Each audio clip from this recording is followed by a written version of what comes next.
सुप्रभात बच्चों, कैसे हैं आप सब। उम्मीद करती हूँ आप सब अच्छे होंगे। तो बच्चों, आज की कक्षा में हम पढ़ने वाले हैं अध्याय नंबर 6, जिसका शीर्षक है ठुकरा दो या प्यार करो। तो बच्चों, इस अध्याय में हमें कविता दी गई है। तो सबसे पहले हम देखेंगे प्रस्तावना।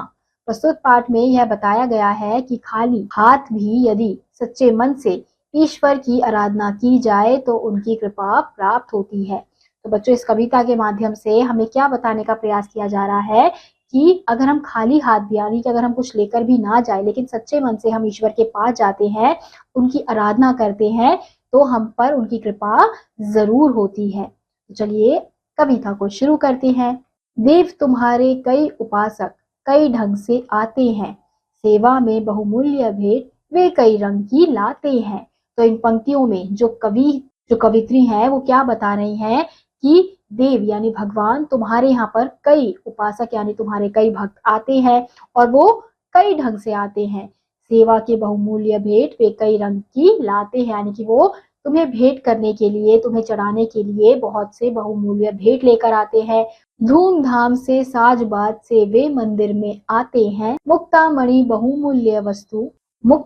बहुमूल्य वस्तुएं लाकर तुम्हें चढ़ाते हैं। तो इन पंक्तियों में क्या कहा जा रहा है बच्चों कि वो धूमधाम से साज बाज से मंदिर में आते हैं और मुक्तामणि बहुमूल्य यानी कि जिसकी बहुत ज्यादा बहुमूल्य जो वस्तुएं होती है वो लाकर तुम्हें चढ़ाते हैं। क्योंकि बहुत सारे भक्त ऐसे होते हैं बच्चों, वो ज्यादा महंगे महंगे प्रसाद लेकर आते हैं, कपड़े लेकर आते हैं, मालाएं लेकर आते हैं। आपने देखा होगा मंदिरों में लोग ज्यादा से ज्यादा भेंट चढ़ाते हैं। मैं ही हूँ गरीबनी ऐसी जो कुछ साथ नहीं लाई, फिर भी साहस कर मंदिर में पूजा करने चली आई। तो इन पंक्तियों में जो महिला है वो क्या कह रही है कि मैं ही गरीबनी ऐसी, यानी कि वो कैसी इंसान है, वो थोड़ी गरीब है, उसके पास बिल्कुल भी पैसे नहीं है, जो कुछ वो साथ लेकर नहीं आई है। फिर भी साहस कर मंदिर में, यानी कि हिम्मत करके वो मंदिर में आई है। क्या करने आई है बच्चों? भगवान की पूजा करने आई है। धूप दीप नैवेद्य नहीं है, झांकी का श्रृंगार नहीं, हाय गले में पहनाने को फूलों का भी हार नहीं। तो इन पंक्तियों में वो क्या कहा जा रहा है कि उसके पास ना धूप है, ना दीप है, ना नैवेद्य है और झांकी का श्रृंगार भी नहीं है, और यहाँ तक कि उसके पास गले में पहनाने की जो फूलों की माला होती है वो भी उसके पास नहीं है। कैसे करूं कीर्तन मेरे स्वर में है माधुर्य नहीं, मन का भाव प्रकट करने को वाणी में चातुर्य नहीं। तो इन पंक्तियों में क्या कहा जा रहा है बच्चों कि उसके पास, मतलब वो कह रही है कि मैं कैसे कीर्तन करूं, क्योंकि मेरे स्वर में तो माधुर्य यानी कि जो मेरी आवाज है वो मीठी नहीं है, मेरा स्वर इतना अच्छा नहीं है, तो मैं कैसे कीर्तन करूं, कैसे भजन करूं, भगवान का गाना कैसे गाऊं, मन का भाव कैसे प्रकट करूं, क्योंकि मेरी वाणी, मेरे शब्दों में इतनी चतुराई नहीं है कि मैं अपने भावों को प्रकट कर पाऊं। नहीं दान है नहीं दक्षिणा, खाली हाथ चली आई, पूजा की विधि नहीं जानती फिर भी नाथ चली आई। तो इन पंक्तियों में बच्चों को क्या कह रही है कि ना मेरे पास दान के लिए कुछ है, ना दक्षिणा देने के लिए कुछ है, बस खाली हाथ है वो, और पूजा की विधि भी उसे नहीं आती है, लेकिन फिर भी नाथ यानी कि भगवान से वो कह रही है कि फिर भी भगवान मैं तुम्हारे पास चली आई।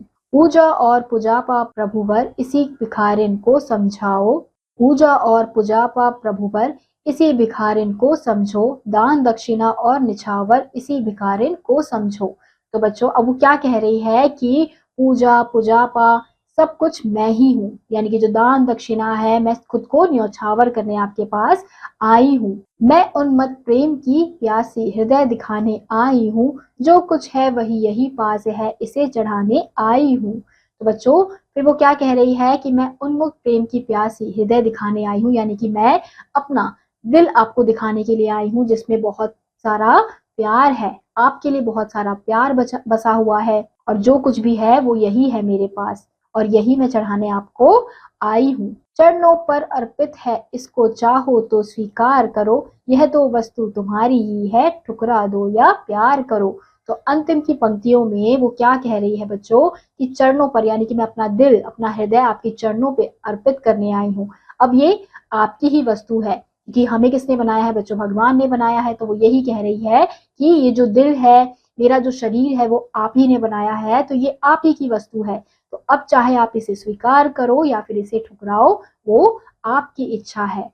तो बच्चों, इस कविता के माध्यम से यही बताने का प्रयास किया गया है कि अगर आपके दिल में सच्ची श्रद्धा नहीं है, तो अगर आप बहुत बहुमूल्य वस्तु भी चढ़ा रहे हो भगवान को, तो उसका कोई अर्थ नहीं होता है। लेकिन अगर आपके मन में सच्ची श्रद्धा है, भगवान के लिए सच्चा प्यार है, तो आप खाली हाथ भी उनके पास जाओगे तो वो आप पर जरूर उपकार करते हैं, जरूर उपकार करते हैं। तो इसी के साथ आज का यह अध्याय यहीं समाप्त होता है।